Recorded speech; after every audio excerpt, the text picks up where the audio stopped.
Yo, what is going on, guys? Welcome back to my channel. My name is Hart, and today I'll be breaking down the Thursday night football slates we have here between the Eagles and the Texans. $500,000 up top to first place on DraftKings, so a ton of money for us to win. Let's try to get that takedown. If you could hit that like button, do greatly appreciate it. Trying to get to 1,000 subscribers by Thanksgiving, so hitting that like button. Let's try to get to 15 likes at least. It really pushes out my videos to other people, lets other people see them. And I do greatly appreciate it. So if you can hit that like button, subscribe, turn that notification bell, and I'll see you guys in this slate breakdown.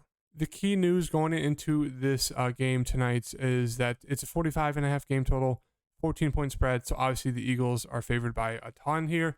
I think it's the biggest spread this year, and I think maybe in the past couple years. Like 14 points is insane in the NFL. I don't think people realize that, because obviously with college football, you get like 45.5 point spreads, wild stuff like that. But yeah, here in NFL, 14 points is insane. I think it's a little disrespectful. Obviously, the Houstons are not a great team. Brandon Cooks looks like he's not going to play. But I do think they're able to at least run the ball.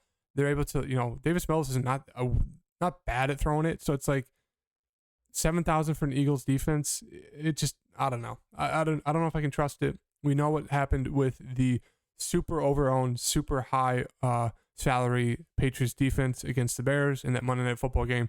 They all got punished, rightfully so, and that might be the same case. Now, maybe 7,000 scares off more people, but yeah, it just doesn't look good for an Eagles defense being priced that high, even in this matchup. So let's get into the slate breakdown, or I guess the Thursday Night Football breakdown here. Jalen Hurts at the top, 11-8. We know we're getting from Jalen Hurts. He's one of those guys, he can throw for 300 plus yards. Hasn't really needed to do it much here. Has done it once, but otherwise, they've been kind of in control of games, so they haven't had to throw a ton. Obviously, it was 19 for 28, 285 yards and 4 touchdowns in that game against Pittsburgh. I think they were all three of them were to A.J. Brown. But yeah, we know what we're getting from Jalen Hurts. He's been fantastic. Obviously, huge rushing upside. Hasn't really seen it the past 2 games. Could be one of those situations where the Houston's terrible at the run, so Jalen Hurts could have a monster day. So I do like Jalen Hurts. He's obviously one of those quarterbacks you can play in the captain spot. He's going to be super high owned there. But if you play him in the captain spot, most quarterbacks you'd want to get at least 2, maybe even 3 of their pass catchers, whether it's wide receivers or running backs in the flex spots, as well as kickers. But Hurts is one of those guys. One of like the 3 or 4, maybe 5 guys in the league at quarterback position where they can easily have a smash game and not have really anyone having a great game alongside with them because of that rushing upside and ability when it comes to getting those rushing yards and those rushing touchdowns. He could have like a 25 fantasy point game, and the receivers could all be like 12 fantasy points or less. So if you put him in the captain, you don't necessarily need to have those pass catchers alongside with him in the flex. AJ Brown, 11-2. Makes for a solid captain play if you want to ride the hot streak. Saw 11 targets, caught 6 of them for 156 yards, 3 touchdowns, obviously insane. Don't know if we can expect that, but obviously it's a bad Houston team. AJ Brown is a guy who's pretty much gotten 5+ catches in every game for like 85 yards. So makes for a very solid play at 11-2 for the captain spot. Going to be super popular. I prefer to pay down, but don't mind it. Obviously makes for a very solid flex play. Super pricey as well. 10-4 Miles Sanders, going to be super popular just because of how bad Houston is at stopping the run. We obviously saw what Derrick Henry did to them. I mean, that man owns the Texans. I think his career games are pretty much all against the Texans because their team is terrible. So Miles Sanders is going to be popular here on this rushing attack for the Eagles. 10-4 looks like a decent price tag for him. He can see 15+ touches. Can get those, the touchdown upside. He's been good this year, so I don't mind it. I mean, he's not heavily involved in the passing attack, which does limit his ceiling a little bit. But 10-4, it's going to be hard not to get to Miles Sanders in this spot. As we can see from the snap count, week 8, Miles Sanders is splitting the backfield, 3 ways. So he played 29% of snaps. Obviously, they're killing the Steelers, so he didn't need to play that much. I do kind of expect him to be around that 60 to 65% split out of the backfield, but do keep in mind that Kenneth Gainwell and Boston Scott are going to see some run in the backfield. So yeah, Miles Sanders looks decent. Davis Mills, 9,000. I don't mind, taking a shot on Davis Mills. Obviously, very low floor. kind of limited ceiling, but I do expect him to throw the ball a ton. Obviously, this Eagles defense is good, but they're not like game stopping. They do give up points. We saw the Steelers were able to score.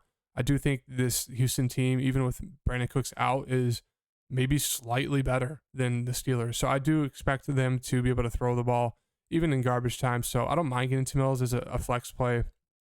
Dameon Pierce, I say he makes more of it like a flex play for me. Not great going up against this, very solid, Eagles team defense. The matchup when it comes to rushing the ball, the Eagles rank 4th, in the rushing rank. So doesn't look great for Dameon Pierce, but he's been a huge part of their game plan. Seen 15 plus touches in pretty much every game since week 2. Doesn't matter whether they're up or down by multiple scores.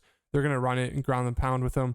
He's been involved in the passing game, so he makes for a very, very solid flex play, 8,600. Devonte Smith, I do like him a good amount at captain tonight. He's a guy who's seen pretty much 7 plus targets in every game so far this season after week 1. Huge, play upside, big play ability here. Only seen 1 touchdown in the past, 4 games. So I do like the upside here. Devonte Smith, do think people are going to flock to A.J. Brown. Great price for Devonte. I prefer him as a captain more as I think he's better as a captain play than a flex play for me. Brandon Cooks, it's looking like he's not going to be playing tonight. So with that in mind, we'll have to take a look at the snap counts for the wide receiver room for the Texans. 81% of the snaps for Brandon Cooks, so that's a ton to go around. Nico Collins is most likely out. So we're going to have to be looking to Chris Moore, Philip Dorsett, maybe Tyron Johnson. So it's not looking good when it comes to these Houston wide receivers, the wide receiver room. We'll get to them in a second. But yeah, Brandon Cooks most likely not going to play tonight. Eagles defense, as I said at the beginning of this, of my intro, 7,000 for a defense is insane. It's one of the highest prices we've ever seen on a showdown slate, let alone just a normal slate. As I said, the Texans, they can score the ball. It's not like they're the worst offense we've ever seen. So even though it's a 14-point spread, do expect the Texans to be able to score the ball. So at that price, it's a little crazy. The Eagles haven't been. It's not like they're getting a ton of sacks every game. They got 6 against Pittsburgh, but before that, against like Arizona, a team who lets up a ton of sacks. Only 1. Jacksonville 4. Obviously 9 versus Washington, but Minnesota 2. Detroit 1. I mean, I just don't really see. Even if the defense scores a touchdown, you're still gonna need like at least 4 sacks and maybe an interception or defensive fumble recovery to be able to pay off that price tag of 7,000. That's just way too expensive for me. Gonna fade once again. Don't suggest going there. But I mean, if you want to, I guess you could. I just don't advise it. 7,000 is just way too overpriced for defense. Dallas Goddard looks great here. It hasn't had like a huge ceiling game, but maybe it's one of those games where he's like the main beneficiary of the passing game. They get out to like a 3 touchdown lead. 2 of them go to Dallas Goddard, and then they run the ball. So I do like Dallas Goddard a good amount. He's a very solid flex play, very safe play there. Makes for a risky captain play, but I do like getting to him at 6,600. Moving down, Chris Moore, looking like the wide receiver 1 most likely for the Texans. Played about 63% of the snaps in that week 8. Obviously, Brandon Cooks most likely gone, so that's a ton of opportunities opened up to the wide receivers here on the Texans side. Don't expect like I don't know. Chris Moore looks decent, 5,400, I guess, being like wide receiver 1. Kenneth Gainwell, as we saw, going to see about 20-25% of the snaps. Not a heavy usage guy, but it's one of those things he could fall in the end zone and pay off. But 5K, just a little too pricey for me. Elliott, 4,800. The kickers have done well on showdown slate this year. It's just a little too pricey for me. Eagles do like going for it when they're within the 40 and in. They don't mind going for it, especially in this matchup. So Elliott is kind of a little out of play compared to most kickers. Burkhead, they should be down, so maybe he'll see a little bit more run, but they've kind of been complacent with, running out Dameon Pierce. So Burkhead, just more of kind of a dart throw there. Don't think you get to do it. Maybe he gets more involved now that Brandon Cooks, their main wide receiver, is out or most likely not going to play. Maybe they look to get, Burkhead involved because he's a great pass catcher. Maybe you can go with that narrative, but I don't trust it. Philip Dorsett, maybe I prefer him over Chris Moore. He's a little bit more explosive. Had 5 targets in that last game against Tennessee. Obviously only caught one of them, but 4,000 for him makes for a very solid flex play. Fairbairn, not sure how much he's going to be, kicking the ball. Been solid this year, but if they're down, obviously they're not going to be kicking a ton of field goals. 3,800 makes more of a contrarian play. Texans defense, if you want to get an absolute Hail Mary risk, you can go there, but don't trust that. Zach Pascal, him and Quez Watkins are more of just those dart throw flex plays you want to throw in at the wide receiver range for the Eagles. It seems like every few weeks one of them's going to have just a big 2-catch game for a huge touchdown, and that's about it. So I don't really trust going to them. Nico Collins obviously out. Boston Scott, they're going to play about 20-25%, as I said, him and Gainwell, but you really need them to fall into the end zone. Otherwise, they're not going to pay off the salaries, even though 1,800 is really nothing. Now, I do have a lot of interest in this tight end room for the Texans. O.J. Howard, snaps are going up, 50% that last game. Brevin Jordan, 56. Jordan Akins going down in snaps. Interesting to see here. But yeah, do have a good amount of interest in the tight end room here for the Texans. O.J. Howard saw 3 targets, caught 2 of them for 24 yards. He's super cheap. As I mentioned, Quez Watkins, him and, Pascal are kind of those. I already mentioned what I thought about them. Don't think they're worth it. Brevin Jordan, 5 targets. Don't mind going there for $1,000. And then Jordan Akins, the snaps are going down, but I just think you can definitely take a shot on him compared to the other tight ends, just because of the ownership. They're probably going to flock to Jordan and O.J. Howard. But, Akins is still going to get some run, can still get you there, especially if he falls in the end zone. So, yeah, that really don't think you need to take a dart throw on anyone below that. Prefer all the value on the Texans side. I do think the Texans are going to, throw the ball obviously a ton.